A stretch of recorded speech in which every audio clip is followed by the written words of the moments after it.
Rick Vandenberg for Turf Bugs and Rock and Roll. And in the U.S., the summer of 2017 has been a case of extremes for a lot of regions. Really wet periods and then followed by really dry periods, and I guess it all averages out to be a normal year. But we've seen a lot of extremes, and as we go through these extremes, we see pest issues emerging, whether it be weeds, diseases, or insects, as a reflection of that. And one of the things we've seen as we go through these extremes, and we seem to be having more of them, are nuisance ants.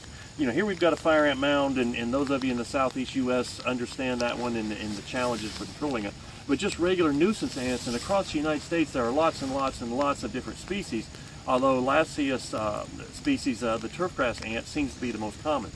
But we have found consistently year after year after year that a combination of a neonicotinoid such as a merit or imidacloprid, meridian, arena, along with a pyrethroid like a scimitar, talstar, bifenthrin, or lambda-cyhalothrin, these combination of these two seem to work really well on nuisance ants. And we not only get good control, but we get residual control. And if you just go with a single product, typically we found that you just get a real sure knockdown.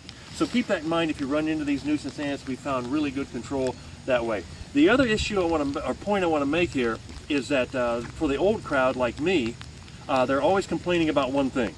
So here's the point I want to make that I hear a lot of. A lot of people say, I wish we were back in the good old days when we had products like diazinon. Well, I can tell you diazinon didn't give as good a control as does the combination treatments of a neonicotinoid and a pyrethroid for ant control or a lot of other pests.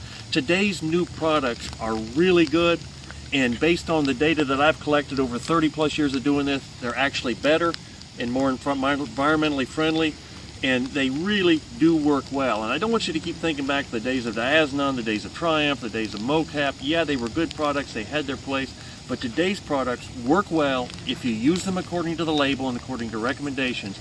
And the key is, they're really, as far as environmental and human health and pet health and all those sorts of safety issues, they much better fit into the current environment in which we have to live with social media and all the criticism that our industry sometimes gets. So keep that in mind. Today's products, they work well. Hope that helps. Look forward to talking with you again soon.